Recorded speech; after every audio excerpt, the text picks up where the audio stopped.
Ministrit Mediu Palmer kërkon hetimin e përgjimeve të publikuara nga Billed për shitblerjen e votës. SBA njojnë zgjedhjet e 30 qershorit edhe pa opozitën. Shtetet e Bashkuara, Bashkimi Evropian dhe OSBE apelojnë një zëri për shmangjen e dhunës në ditën e zgjedhjeve, dënojmë edhe përplasjet në KZAZ. Ambasada amerikane thot formoni gjykatat. Kryeministri shkarkon kryebashkiakun e Vaut të Dejës dhe Fila dhe paralajmëron përballje me drejtësinë kush vepron si ai. Reagon Basha, nuk e prekëm KZAZ-n. Qeveria me skenar kriminal. RTV Ora publikon pamjet e përplasjes mes policisë bashkiake dhe mbështetës dhe TPS-s. Thyet ish KZAZ-ja në Shkodër. Policia 7700 efektiv në terren, nuk lejojnë protesta në 30 qershor. Ish ministri i transportit dhe zyrtar të tjerë arrestohen në Maqedoninë e Veriut me akuzën e korrupsionit. Kryeministri Zaev emëron 5 ministra të rinj, 3 prej tyre shqiptar.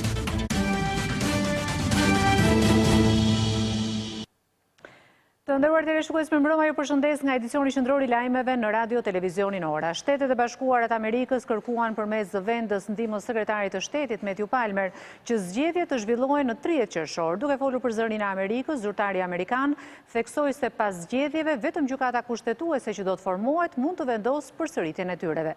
Palmer u bëri thirrje udhëheqësve të opozitës t'u bëjnë të qartë për krahasjet e tyre që në 30 qershor të mos ketë dhunë, përndryshe do të mbajnë përgjegjësi. Zëvendës ndihmës sekretari amerikan i shtetit për Europën Mediu Palmer bëri thirrje për shmangjen e dhunës më 30 qershor. Duke folur për zërin e Amerikës, ai shtoi se udhëheqësit e partive do të mbajnë përgjegjës për dhunën e përkrahasve të tyre. Ne presim që zgjedhjet të zhvillohen në 30 qershor. Presim që ato të zhvillohen në mënyrë të qetë dhe transparente. I pyetur për legitimitetin e zgjedhjeve, kur në gjysmën e bashkive do të ketë vetëm një kandidat dhe votuesit nuk do të kenë alternativë për të zgjedhur, zoti Palmer tha se kjo nuk do të thotë që zgjedhjet në vetvete nuk janë të vlefshme. Njerëzit do të kenë mundësi të dalin për të votuar, për të shprehur mendimin e tyre. Askush nuk duhet i pengojë për këtë. Njerëzit që duan të marrin pjesë, që duan të votojnë, duhet jenë të lirë ta bëjnë këtë. Ne shpresojmë që më 30 qershor gjithçka të jetë sa më qetë e në mënyrë paqësore. Peacefully and in as smooth a fashion as possible. Në lidhje me shqetësimet për dhunë më 30 qershor, zëvendës ndihmës sekretari i shtetit për Europën Palmer drejtoi një thirrje ndaj udhëheqësve të opozitës.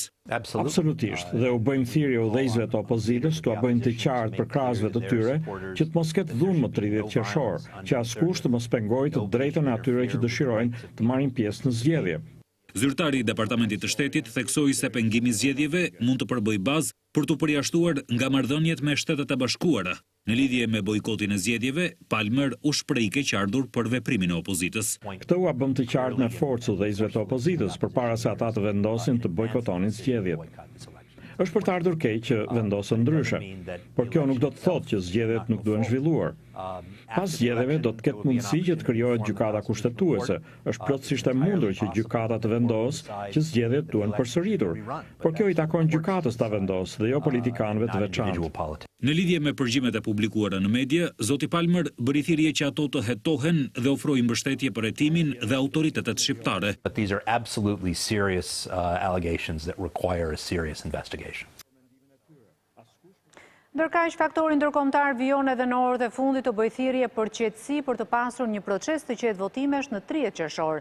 Ambasada amerikane ka bërë thirrje për shmangjen e dhunës ditën e votimeve. Si zyra e OSBE-s në Vjenë edhe delegacioni i Bashkimit Evropian në Tiranë bëjnë të njëjtën thirrje për qytetarët, por edhe për palët politike që sipas tyre duhet të ulen në dialog pa parakushte.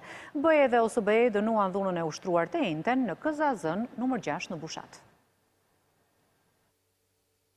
Vetëm 2 ditë para zgjedhjeve të 30 qershorit, ndërkombëtarët kanë apeluar politikën shqiptare që të shmangë retorikën e ashpër dhe aktet e dhunës. Ambasada amerikane përmes një deklarate kërkoi hetim për të gjithë ata që do të përfshihen në akte dhune. SBA nxit udhëheqësit politik të refuzojnë çdo përpjekje për të penguar procesin zgjedhor apo të drejtën e çdo qytetari për të votuar. Ne do të mbështetemi në raportin e OSBE-Odirit për të vlerësuar rregullsinë e votimit. Ne nxisim udhëheqësit politik që pas zgjedhjeve të së dielës të rikthejnë vëmendjen e tyre në forcimin e institucioneve demokratike shqiptare dhe zbatimin e ligjit, përfshirë edhe ecjen përpara me ngritjen e një gjykate kushtetuese, të drejtuar nga gjykatës së cilët e kanë kaluar vetingun. Një apel ka ardhur edhe nga zyra e Bashkimit Evropian në Tiranë, e cila kërkoi që votimet e 30 qershorit të jenë paqësore. Duke pasur parasysh votimet që do të zhvillohen në 30 qershor 2019, është e domosdoshme që qytetarët që ushtrojnë të drejtat e tyre ta bëjnë këtë në një mënyrë të rregullt. Është përgjegjësi e drejtë për drejtë e të gjithë aktorëve politik për të siguruar që veprimtaritë e votimit mos pengohen. Çdo veprim i dhunshëm apo çdo formë nxitjeje për dhunë janë absolutisht të papranueshme në çfarëdo lloj rrethane. Ashtu si Bashkimi Evropian dhe drejtuesit e OSBE-s theksuan nevojën për uljen e tensioneve. Në një deklaratë të përbashkët, ky organizëm shpreh keqardhje për tensionet e vazhdueshme politike në Shqipëri. OSBE ka nxitur vazhdimisht të gjithë aktorët që të angazhohen në një politikë konstruktive, të respektojnë proceset demokratike të vendit dhe të tregojnë përmbajtje. OSBE ka dënuar dhunën në KZZ-n e VAUTD-s, por ka kërkuar që të ndëshkohet shitblerja e votave. Çdo përpjekje për të prishur procesin demokratik përmes veprimeve të dhunshme ndalon përparimin e Shqipërisë dhe njollos reputacionin ndërkombëtar të vendit. Çdo shkelje ligjore lidhur me zgjedhjet, duke përfshirë blerjen e votave, shpërdorimin e burimeve publike dhe ushtrimin e presionit lidhur me zgjedhjet për punojësit e sektorit publik, duhet të ndëshkohet. I pyetur nga gazetarët nëse OSBE ODIR do t'i certifikojë zgjedhjet pas dekretit të presidentit për shpalljen e një date të re, ambasadori Ben Boshart ka refuzuar të përgjigjet, duke ia lënë përgjegjësinë shefes së misionit të vëzhgimit Glover. Kryeministri Edi Rama ndodhet në Vlorë, ku do të zhvillojë takimin përmbylljes të fushatës elektorale. Një orë para takimit, mbështetës të opozitës janë mbledhur para selisë së Partisë Demokratike dhe ka nisur marshimin drejt zonës së Lungomares, ku pritet që kryeministri të mbajë fjalimin e tij në Vlorë. Policia ka vendosur efektiv të shumtë në këtë zonë me qëllim shmangjen e një përplasjeje mes mbështetësve të opozitës dhe pjesëmarrësve në tubimin qeveritar. Për më shumë informacione do të kemi tani një lidhje të drejtë me korrespondentin tonë në Vlorë, Edi Ruci. Edi, përshëndetje. Si është situata në qytetin e Vlorës dhe cilat janë masat që ka marrë policia? Përshëndetje. Protestuesit dhe simpatizantës të opozitës dhe kryesisht Partisë Demokratike janë mbledhur në orën 19:30 pranë selisë së kësaj partie dhe kanë marrë të gjithë së bashku si një grup i vetëm me parudha në duar dhe me parudhën e madhe Rama ik, një marshim drejt sheshit ku Rama momentalisht po mban mitingun e tij elektoral përmbyllës në qytetin e Vlorës. Të gjitha masat nga policia kanë filluar të merren që në ora 19, ku kanë qenë të gatshëm të gjitha efektivet e policisë, gjithashtu kanë qenë të gatshëm dhe efektivet e gardës për një mbrojtje sa më të mirë në drejtim të protestuesve. Jam për momentin me të deleguarin e Partisë Demokratike për qarkun e Vlorës, Fatbar Kaldilli, i cili do të na japi disa informacione të mëtejshme lidhur me protestën dhe me itinerarin tjetër të protestuesve. Përshëndetje, Fatbar. Përshëndetje dhe faleminderit për të mundësi për të komunikuar nëpërmjet ekranit tuaj, jo vetëm me Vlorën, sepse Vlora po komunikon politikisht me protestën e qytetarëve të saj, po me gjithë Shqipërinë nga këtu. Është, siç e ndiqni edhe vetë, një protestë që demonstron shpërthimin e revoltës së qytetarëve të ndryshëm. Folës të ndryshëm deri tani, që vinë nga ish polic, njerëz që nuk kanë pasur mundësi të vazhdojnë biznesin e tyre, njerëz të larguar nga puna, njerëz që kanë humbur pronën në shtëpinë e tyre, protestojnë këtu. Dhe protestojnë sepse nuk janë dakord që të ketë një farsë, siç është procesi datës 30 qershor. Ndaj janë këtu të gjithë, me parti dhe pa parti.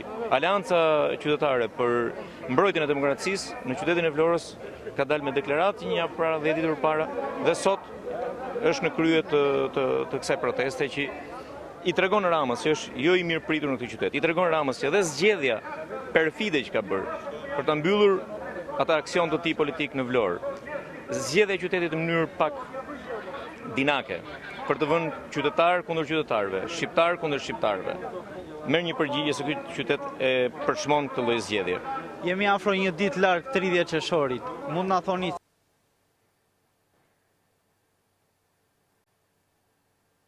Atëherë, të nderuar teleshikues, ishim në një lidhje të drejtë për drejtë me korrespondentin tonë në Vlorë Edi Ruci dhe me të dërguarin e Partisë Demokratike Fatbar Kaldilli. Do të ecim më tej me të tjera informacione pas djegjes së materialeve zgjedhore në KZZ numër 6 në Vaun e Dejës. Ministri i Brendshëm Sandër Lesha njoftoi shkarkimin e kryebashkiakut Zefila dhe propozimi i hilës mori firmën e kryeministrit në më pak se 60 minuta nga deklarata e ministrit dhe kur kreu i qeverisë ishte duke shëtitur në lungomaren e Vlorës. Por në një reagim për televizionin Ora, vetë kreu i bashkisë së Vaut të Dejës, jo vetëm që u distancua nga dhuna, por tha se ngjarjen e ka mësuar nga media. 15 persona janë arrestuar nga policia për incidentet e ndodhura pas ditën e të njëjtës në KZZ nr. 6 të Bashkisë Shkodër, ndërsa qeveria ka shkarkuar kryetarin e Bashkisë së VAUT-DS, Zef Hila. Ministri i Brendshëm paralajmëroi të njëjtin ndëshkim për të gjithë kryetarët që shkelin ligjin. Me sulmin ndaj KZZ nr. 6 të realizuar nga punonjës të Bashkisë VAUT-DS, kryetari i saj do të shkarkohet sot nga detyra me propozim të ministrit Brendshëm. Një orë pas kësaj deklarate të leshajt, ndërsa po shëtliste në lungomaren e Vlorës, kryeministri firmosi shkarkimin e Zef Hilës. Rama i cilësoi bashkiakun si Haxhi Qemilisti VAUT-DS dhe njoftoi ndjekje penale për të dhe këdo që pengon zgjedhjet. Nga ana e tij, kryetari i Bashkisë së VAUT-DS u distancua nga dhuna. Dënoj çdo veprim që është i kundërligjshëm dhe aq më tepër për sa i përket problemeve të qenës së KZZ-s në fushat. Lulzim Basha doli në një konferencë të jashtëzakonshme për mediat, duke cilësuar shkarkimin e kryebashkiakut të VAUT-DS si akt kriminal politik. Këto plane kriminale i bën dhe i zbaton me kriminal dhe të fortë. Ne nuk do ta lejmë këtë plan anti-shqiptar që mund të ndezë përplasje të mëdha kudo. Për shkak të ngjarjes në KZZ nr. 6 në Bushat, janë në kërkim edhe 8 persona të tjerë, ndërsa 3 janë proceduar në gjendje të lirë.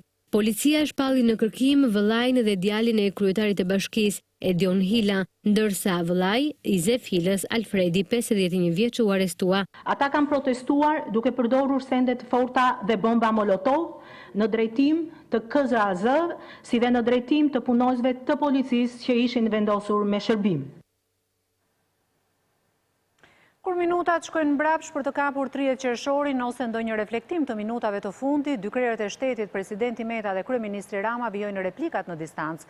Rama zgjodhi t'i përgjigjej letrës së presidentit nga Imara, ku vijoi qetë mbylljen e fushatës, ndërsa presidenti këtë të premte shkroi një letër ndaj shqiptarëve duke u kërkuar maturi ditën e diel. I bindur se reflektim nuk do të ketë, presidenti i Republikës ka edhe një këshill për shqiptarët. Të hedhin këngë dhe balle në 30 qershor, ku socialistët thaj vetë do të votojnë dhe vetë do të numrojnë. Secili në llogoren e tij, presidenti me 13 tetorin dhe kryeministri me 30 qershorin.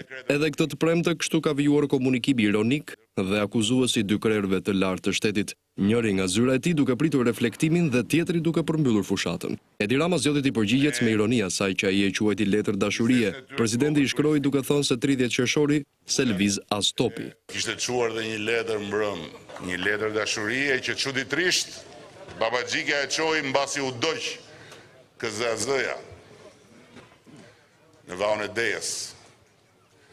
Dashuri me kod.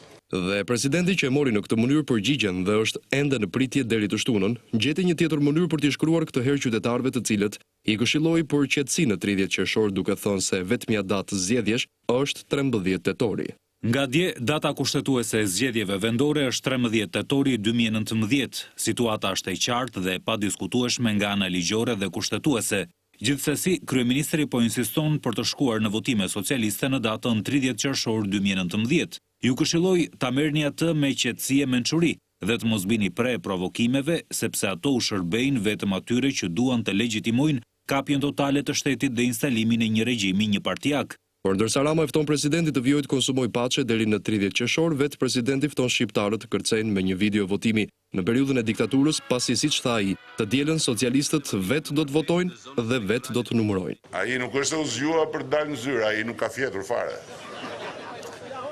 Edhe kur nuk fle në 5 mëngjesit, ta dini ju, ha paçe me Fariballiun. Ata vetë do të votojnë, vetë do t'i numërojnë. Të gjithë shqiptarët së bashku në mënyrë demokratike, të fshehtë, të lirë dhe të ndershme, do të zgjedhin vetëm në 13 tetor 2019. Ndaj ju ftoj të ndiqni dhe këtë video për t'u shtensionuar sadopak në prag të kësaj fundjavë interesante. Të madhe e ndjen në çdo skaj të dheut, në çdo zemër shqiptare. Një ditë më parë, presidenti dekretoi 13 tetorin si datën e zhvillimit të zgjedhjeve vendore, datë që nuk është pranuar nga shumica në pushtet. Një tjetër incident është shënuar në ambientet e ish-KZAZ-s në Shkodër, pasi policia bashkiake ndaloi tentativën e disa personave për të hyrë brenda godinës.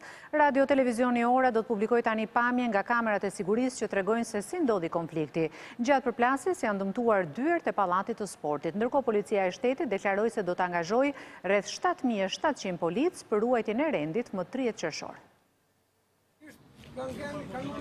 Dyert e pallatit të sportit në Shkodër, ku më parë ka qenë KZAZ numër 2, janë dëmtuar pas një përplasje që ka ndodhur mes efektivëve të policisë bashkiake dhe mbështetësve të Partisë Socialiste. Sipas Bashkisë Shkodër, simpatizantë të PS-s kanë tentuar të hyjnë në ambientet e pallatit të sportit, por nuk janë lejuar prej efektivëve të policisë bashkiake.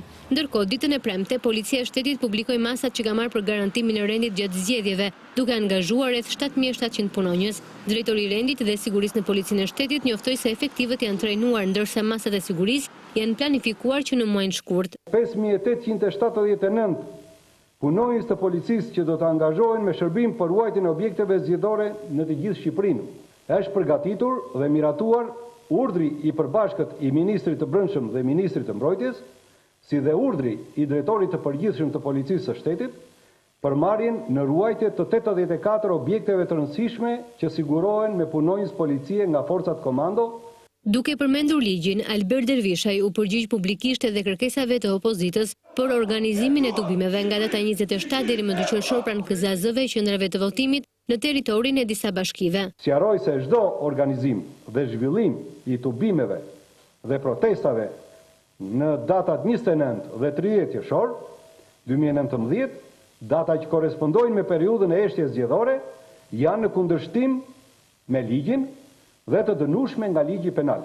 Në lidhje me sulmet në disa KZAZ të vendit, policia njoftoi se në këto ngjarje janë përfshirë 250 autor, nga të cilët 59 janë arrestuar, 138 ndiqen në gjendje të lirë dhe 53 persona janë shpallur në kërkim. Kreu i Këshillit të Emërimeve në Drejtësi Ardian Dvorani gjatë raportimit në Komisionin e Monitorimit të Reformës në Drejtësi ka pohuar se brenda muajit korrik, lista e kandidatëve për në gjykatë kushtetuese do t'i dërgohet kuvendit. Dvorani pohoi se ka zgjidhje edhe nëse presidenti do të refuzojë t'i dekretoj kandidatët. Pas paku dhe lista e kandidatëve për gjykatën kushtetuese do të jetë gati nga KED brenda muajit korrik për t'i kaluar kuvendit. Gjatë raportimit në Komisionin e Monitorimit të Reformës në Drejtësi, kreu i KED-s Ardian Dvorani, duke u përgjigjur pyetjeve të anëtarëve, tha se për garën për kushtetuese dhe inspektor të lartë të drejtësisë janë gjithsej 23 kandidat, 3 prej të cilëve kandidojnë për të 2 institucionet, por pengesa është sjellë nga KPK, e cila nuk ka kaluar ende 2 kandidat gjyqtar. Lajmi i mirë është që një nga kandidatët u shqyrtua në fillim të kësaj jave, akoma mirë është lajmi që kandidatja dhe u konfirmua në detyrë. Presim pra edhe 2 kandidatët e fundit. Dvorani mohoi që anëtarët e KED-s të kenë pasur presione në përzgjedhjen e kandidatëve, pasi siç u shpreh ai, kriteret janë të përcaktuara me ligj. Data që janë skualifikuar ndoshta nuk e kanë lexuar mirë atë. Ne do të shohim të gjejmë kandidatin e dalluar dhe të spikatur, sepse kushtetuta, ligji për gjykatën kushtetuese sidomos, imponon pra për zgjedhjen e gjyqtarëve kushtetues, jo vetëm ndërmjet atyre që objektivisht kanë 15 vjetërsi në detyrë apo jo. E pyetur nëse është menduar një zgjidhje nëse kandidatët nuk dekretohen nga presidenti, kreu i KED-s u shpreh se çdo situatë ka një zgjidhje. Në Shqipëri jo vetëm ka jurist, por ka dhe njerëz që kanë dhe duhet të kanë kapacitet e duhur dhe duhet i përdorin në mënyrën e duhur për të interpretuar në mënyrë pozitive që t'japin zgjidhje problemeve. Unë kaq di të them, po zgjidhje ka. Aktualisht gjykata kushtetuese ka vetëm një anëtar, ndërsa nuk është ngritur ende inspektori i lartë i drejtësisë. Pas listimit të kandidaturave nga KED, lista i shkon kuvendit, i cili brenda 30 ditëve duhet të votojë kandidaturat dhe më pas do të jetë presidenti ai që do të dekretojë gjyqtarët. Kosova ka rritur presionet ndaj Shqipërisë në lidhje me tarifat doganore. Ministri i Tregtisë dhe Industrisë së Kosovës deklaroi se prodhuesit kosovar kanë ankesa ndaj Shqipërisë dhe Maqedonisë së Veriut për disa taksa të këtyre vendeve. Duke marrë shkas nga kjo, ai do të propozojë masa shtesë për ato vende që nuk zbatojnë marrëveshjen CEFTA. Pas vendosjes së taksës 100% ndaj mallrave serbe, Kosova ka shtuar presionet edhe ndaj Shqipërisë. Ministri i Tregtisë dhe Industrisë së Kosovës ka paralajmëruar se do të propozojë masa shtesë ndaj Shqipërisë dhe Maqedonisë pasi prodhuesit kosovar po përballen me barriera tarifore dhe jo tarifore. Sipas zyrtarit kosovar, këto masa shtesë do të zbatohen në rast se barrierat nuk hiqen sa më parë. Ne në 2 takimet e fundit me Qeverinë e Republikës së Shqipërisë kemi kërkuar që të gjejmë një zgjidhje sa më të shpejtë, që këto toksa apo tashmë mirë më thon, këto koncesione të implementuara nga Republika e Shqipërisë mos të reflektojnë të bërit biznes. Prodhuesit kosovar ankohen se barrierat me Shqipërinë janë të shumta si tarifore dhe jo tarifore dhe paraqiten më së shumti në rastin e aksizës së birrës, në procedurat e zhdoganimit në Shqipëri, pagesa e skanerit, noterizimi i analizave, si dhe mosmarrja përballë çmimit të faturës nga dogana shqiptare, të cilat po dëmtojnë konkurrueshmërinë e produkteve të Kosovës në Shqipëri. Tentativa për trafikimin e një vajze 26 vjeçare për ta shfrytzuar më pas për prostitucion në Francë ka çuar në pranga 3 persona mes të cilëve edhe një punonjëse policie. Uniformat blu në bashkëpunim edhe me SHQB-an kanë finalizuar operacionin e koduar tranzit, duke prangosur një 29 vjeçar nga Elbasani. Një tentativë për shfrytëzim prostitucionit të një 26 vjeçare i është parandaluar nga policia në aeroportin e Rinasit. 3 persona u ndaluan në kuadër të operacionit koduar tranzit nga seksioni kundër trafiqeve, komisariati i Rinasit dhe SHQB-ja. Mes ndaluarve është edhe një grua me inicialet FK 30 vjeçe me detyrë kontrollore e policisë kufitare në aeroport. 2 të rinjt, një 29 vjeçar nga Elbasani dënuar më parë për drogë dhe një 26 vjeçar nga Librazhdi tentuan të trafikonin drejt Francës vajzën, të cilën aty do ta priste një person që është identifikuar si 33 vjeçari me inicialet KB. Ky i fundit është shpallur në kërkim nga autoritetet franceze, pasi dyshohet se do të shfrytëzonte për prostitucion 26 vjeçaren. Kontrollorja e policisë në aeroportin në Rinasit dyshohet se kundrejt rishfetit ka ndihmuar dhe lehtësuar procedurat e kalimit deri në zonën tranzit të Rinasit për vajzën 26 vjeçare. Burimet pranë policisë sqaruan se në dëshminë e saj, e reja ka treguar se do të ushtronte prostitucion në momentin e fundit që do të kalonte nëpërmjet Rinasit, pasi më herët të rinjt i kishin thënë se do të punonte si kamariere. Çështja në fjalë ka kaluar pranë prokurorisë dhe gjykatës së krimeve të rënda, pasi të arrestuarit dyshohen për veprat penale, trafikimi personave, shfrytëzim të prostitucionit, korrupsionit aktiv të personave që ushtrojnë funksione publike dhe korrupsionit pasiv të personave që ushtrojnë funksione publike.